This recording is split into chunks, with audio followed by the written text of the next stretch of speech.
that I'm honored to be here this evening.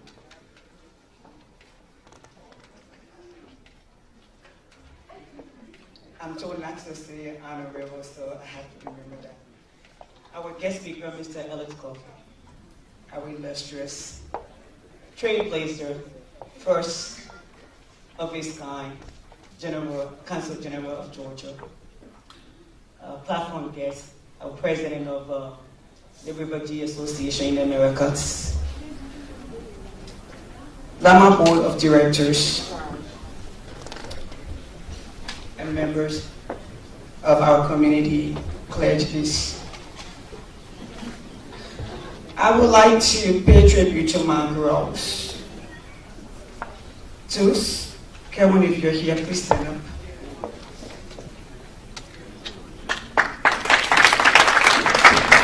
Alyssa, who introduced me.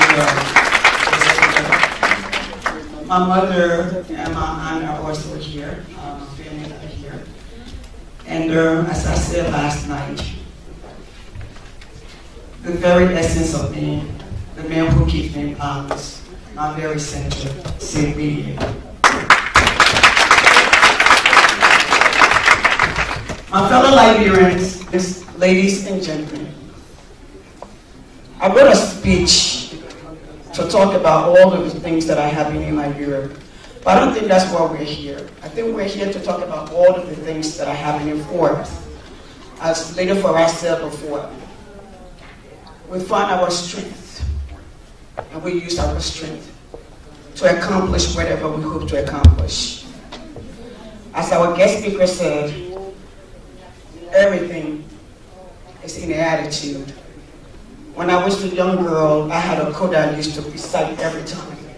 And they said the word we created is the object of our thinking. We cannot change it until we change the way we think. And it's all about the attitude. And nothing is impossible. I remember when I was in Science College in the early 1900s, 1990, around there, and we had a final test. And my professor said, we have one question to say what was the next big thing. And we never, or I never conceived of it, because we had Netscape, that was the only search engine. We had Microfiche to do our research. Me coming from Liberia, what can be next bigger than that? Behold, in 2008, 2006, 2008, something came along wild and crazy called Facebook. Who ever thought that would be possible? So that brings me to my point. I could point out all of the things that are not happening in our country. Education, medical, property, and all of these things. I could talk about all of them. But let's highlight. Tonight we heard 3 young Liberians that are in America to do PhDs. Tonight we have about 6 people that put together this program in our community. Tonight, out of the 20,000 Liberians, at least 100 or 200 are here to celebrate with us.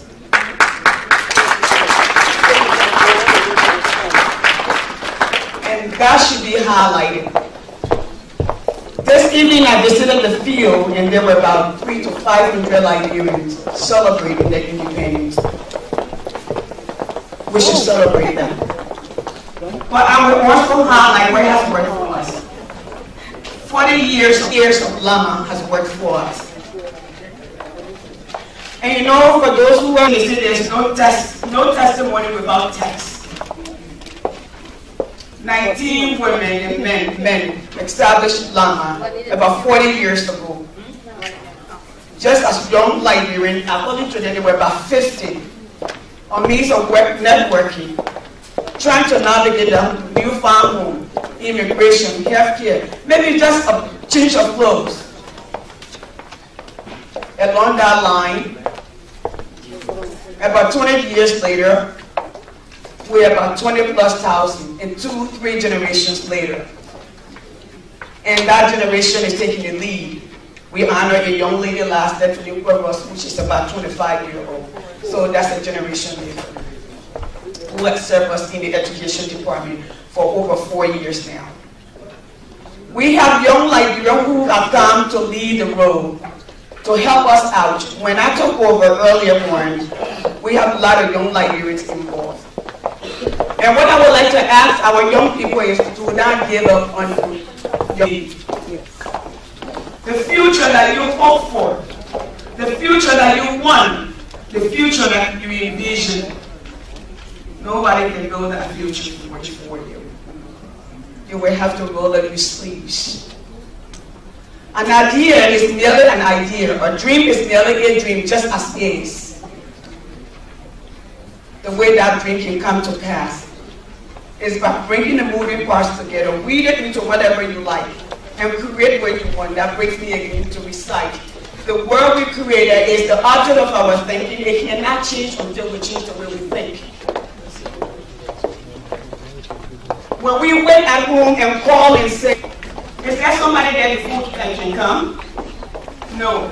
You need to be there first before you say, I'm here, you need to be here. If you want something done, you need to start doing it and somebody will see that. But I've come to say thank you to the community. I've been here for 18 months. I started on Skinner as a youth organizer. I worked diligently with Mr. Lau Shaman over here. We did our first graduate recognition when he took over. This year, we enlarged on that idea by honoring all of the graduates in our community and giving them the Liberian funding, foundational work of our country, which in campus, our Pledge of Allegiance, our national anthem, our Declaration of Independence, and our Constitution.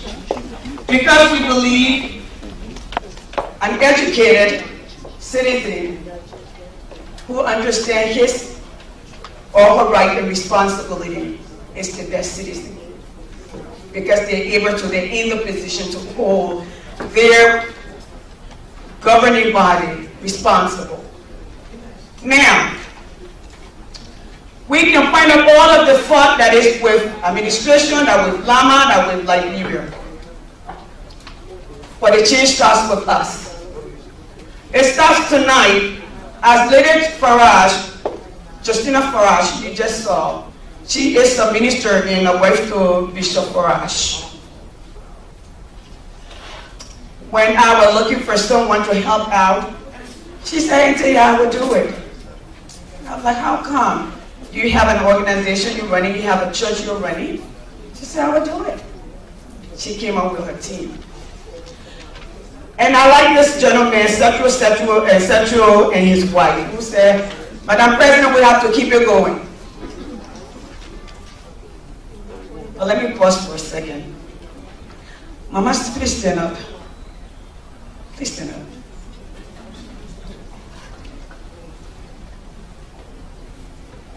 As Mr. Floyd said earlier, it starts from home. The child is only as good as she or he is from where she comes, where training she receives. I'm here serving my community because growing up, that's what I saw my mother do. She served. We'll always have people on Saturday, or she worked throughout the week. All the children in the community will come to our house. She will cook for everybody. I didn't like that because I didn't think there was enough people around. But then as I grew old, I understand what she was doing. Mom, that's my mother, my beautiful mother.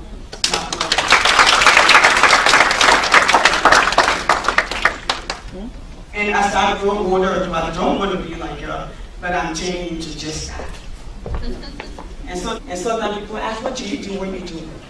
I do what I do because I love my people, because I love my country. I would say those of you who have stood with me since I took over, in fact, since I was the vice president, I would like to say thank you tonight.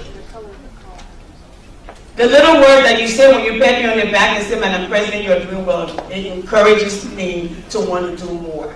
It gave me the strength to stand up and wake up every morning. For those of you who have not done so well, So tonight, let me apologize to you. But I say this, a leader is only as good as those who support them. And bear with me, as a leader, I hope you understand, in the end, I have to call the shots. I have a lot of advisors, and I hear you all. Believe me, I hear you.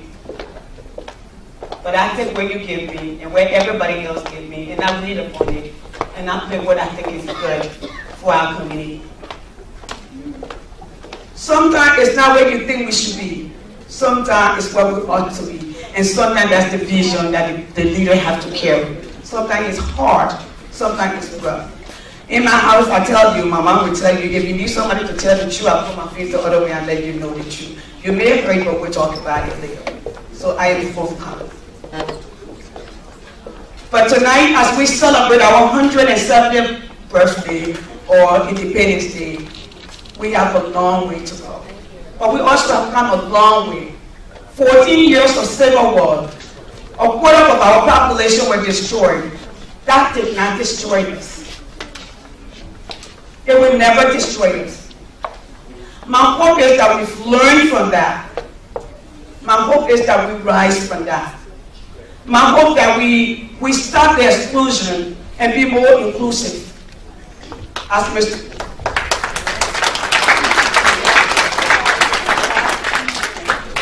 Mr. Floyd said earlier, what binds us together is more than what separates us.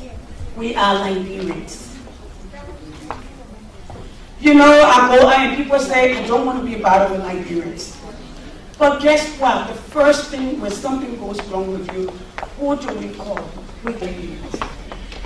When there's death, it's Liberians are the first to show up. That means we are connected. I tell people we are a degree of separation, that is the truth. You know somebody who is connected to me, I know someone that is connected to you. So believing you, when you're talking, walking, somebody is there who knows somebody. Let's learn to lift each other up. Let's learn to be each other's helper. Let's learn to elevate what is good about each of us.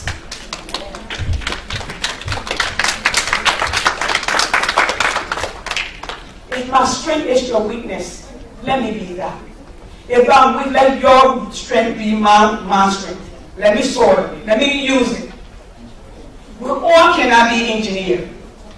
And believe me, you all can be doctor. I will say the Simba said in the Lion King. You see the grass and the lion, they're both connected.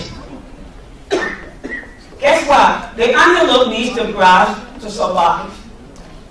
And the lion needs the antelope to survive. Those of you who have gone and done everything else that are up, even the best surgeon needs a housekeeper to keep his house clean because he can only focus on his job. So I say again, we are all connected. And I will tell you a little bit about myself. I come from a family where majority of the women in my family were married at a very young age. The majority of them didn't get to go to school. My mom would always say I got to take care of my sisters because they were not opportunity to go to school. I am the first woman of the Modi Mayweather generation that went to grad school. And it did not change me. It actually humbled me. It made me a better person. To be able to see, to be able to translate. Because I believe he who learns must teach. If you know better, then do better. If you know what is right, do what is right, regardless of who's doing whatever. I believe stand up, even if nobody is standing up. And sometimes you might rub people the wrong way when you do. But sometimes, in the midst of all the darkness, sometimes the light can be dark. A lot of people may not agree. It can be confusing. But in the end, you find your way to it. Liberians, it's time for us to find our way to the light. It's time for us to come together as a community and build our community. It's time for us to all start entering our pocket and not waiting for someone else to do it for us. We can do it. 6, 7 people put this program together. Can you imagine there were 10, 15 of us working the same way? We can cover anything we want. We have 20,000 Liberians in this town. So if each of us gave $1 a month, that's $20,000. We're talking about what the government is incapable of doing. What are we capable of doing? We talk about healthcare, fair healthcare system. We have nurses and doctors, chief surgeons in Georgia that are Liberians. We can give back. And this young lady sitting here, our Consul General may tell you, in the early 20s in America, where Liberia is at today, there where America was at. They could not find food to eat. They used outhouses. People walked. There were few people until the tea model of the fall came out. Most people walked, or they used horseback. Their roads were dusty. Some people didn't find food to eat. Even in this America today, people do not. But there were men and women who we call masters of industries, who made this country to where it is today for us to be. We have the same ability to make that change. Let's become critical thinkers. Let's become innovators. Let's be that change that we hope for. I ask tonight, don't just point out all my shortcomings. Highlight my strength, and I will do the same for you. All of us. All of us. Let's be our brother's keeper. Again, before I take my seat. Tonight I will publicly say again, those of you whom I have not served well, it is not intentional, but I have a community to be. And those of you that think I've done well, please continue to pray that we can do better. And those of you who are sitting on the sideline, please come on board. Because guess what? Our children are watching. We are that trailblazers that will watch to want to be. You may be that one person that child encountered to make the change. You may not even know. My daughter Alyssa told me 3 years ago and said, "Mommy, you remind me of Rosie Pop." I didn't know she knew that. She was, I think, first or second grade. I said, "What do you know about her?" She said, "Whenever you put your mind to something, you go for it." And believe me, I failed so many times. Actually, I have never failed. I found many ways I have not worked. But I always found a way to make it work. We all can find a way to make it work.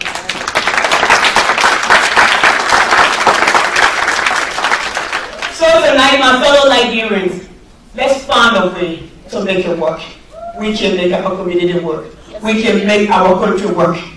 One Lama? One community. See? You're not even there. One Lama? One community. One Lama?